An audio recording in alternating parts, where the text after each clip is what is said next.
Sa ginanap na indignation rally sa Cebu, libo-libong Pilipino ang nagtipon upang ipakita ang kanilang buong suporta kay Vice President Sara Duterte na nahaharap sa impeachment na ikinasa ng Kamara.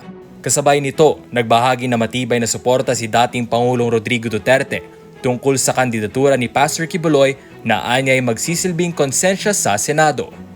Si Pastor ay makadiyos, mabuting tao at napakabait. Wala akong nakikitang mali sa kanya. Kaya kung makapasok si Pastor sa Senado, magiging mabuting konsensya siya roon. Siya ang maaaring magbulat ng kanilang konsensya. Magiging konsensya siya sa Senado. Kulang sila roon ng gabay kung ano ang tama, kung ano ang mabuti, at kung ano ang hindi. Si Pastor ang nakikita kong magdadala ng pagbabago sa Senado para sa Diyos. Kaya Pastor, hangad ko ang iyong tagumpay at nananawagan ako sa lahat na iboto si Pastor dahil siguradong hindi kayo magsisisi. Pahayag ni Duterte. Binanggit din ng dating Pangulo ang mga pagsubok na kinakaharap ni Pastor Kibuloy sa kasalukuyan na anyay gawa-gawa lamang ng mga banyaga.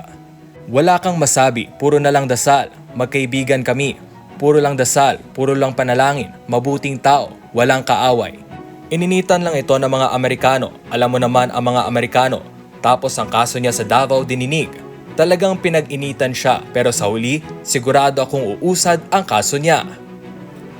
Iginiit pa ni Duterte na may malalim na kaalaman si Pastor Kibuloy pagdating sa maayos at malinis na pamamahala. May sarili siyang law school, halos lahat meron siya.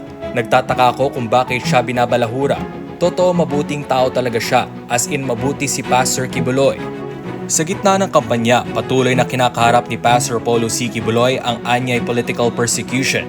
Pero sa kabila nito, matibay ang paninindigan ng buting pastor para sa kanyang prinsipyo at adhikain na naglalayong magdala ng tunay na pagbabago sa bansa.